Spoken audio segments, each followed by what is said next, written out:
उन्हाचा पारा आणि निवडणुकीचं रण जसजसं तापत चाललंय तसतशी नेत्यांची प्रचाराची भाषा मात्र खालवत चालली आहे।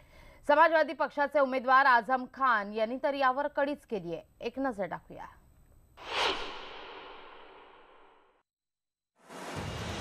पहिल्यांदाच लोकसभेच्या रिंगणात उतरलेल्या आझम खान यांनी निवडणूक प्रचारातल्या सगळ्या मर्यादा तोडून टाकल्यात। उत्तर प्रदेशातल्या रामपूरमधून त्यांच्या विरोधात उभे असलेल्या जयाप्रदा यांच्यावर टीका करताना त्यांनी केलेलं विधान अतिशय आक्षेपार्ह आणि अशोभनीय आहे। उसकी असलियत समझने में आपको 17 बरस लगे।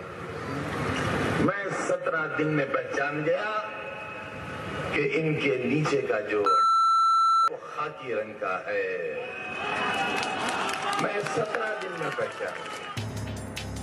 आझम खान यांच्या या लांछनास्पद विधानाची दखल घेत निवडणूक आयोगानं जिल्हाधिकाऱ्यांकडून अहवाल मागवलाय। महिला आयोगानंही त्यांच्या विरोधात नोटीस बजावली आहे। जयाप्रदा यांनीही त्यांच्या विरोधात कडक कारवाईची मागणी केली आहे। हम लोग इसको रिपीट भी नहीं कर सकते, इसको वापस हम ये टिप्पणी किया करके हम मुंह से बोल भी नहीं सकते हैं। उस तरह की ज़बान इन्होंने इस्तेमाल किया है इस बार, तो मतलब हद पार कर दिया। अब मेरा क्षमता खत्म, अब मेरे लिए वो कभी भी भाई नहीं है, कुछ भी नहीं है। आझम खान यांनी महिलांचा अपमान केल्यानंतर त्यांच्यावर चहूबाजूंनी टीकेची झोड उठली आहे। यानंतर आझम खान यांनी सारवासारवीचा प्रयत्न केलाय। और अब ये मालूम हुआ कि आरएसएस का नेकर था उसके जिस्म पर, तो नेकर तो मर्द पहनते हैं और मैं खुद ही पहले से बहुत डरा हुआ हूँ। बड़े लोग मेरे मुकाबले में हैं, बड़ी शख्सियतें हैं, बड़ी शान और शौकत वाले हैं, मैं बहुत गरीब आदमी हूँ। आझम खान आणि जयाप्रदा यांचं राजकीय वैर 2009च्या लोकसभा निवडणुकीत पहिल्यांदा समोर आलं। जयाप्रदांना समाजवादी पक्षानं रामपूरमधून उमेदवारी दिली, त्यामुळे आझम खान नाराज झाले आणि पक्षाच्या धोरणाविरोधात जाऊन जयाप्रदांच्या विरोधात त्यांनी प्रचार केला। याच कारणावरून 2009 मध्ये आझम खान यांनी पक्षाच्या सरचिटणीस पदाचा राजीनामा दिला।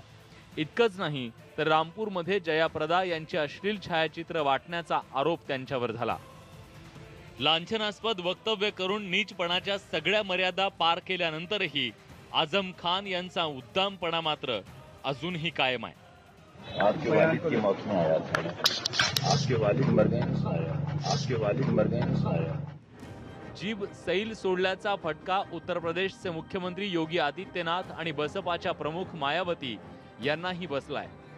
निवडणूक आयोगानं आदित्यनाथ यांच्यावर 72 तासांसाठी तर मायावती यांच्यावर 48 तासांसाठी प्रचार बंदी घातली आहे। दोघेही आपापल्या पक्षांचे स्टार प्रचारक आहेत हे विशेष।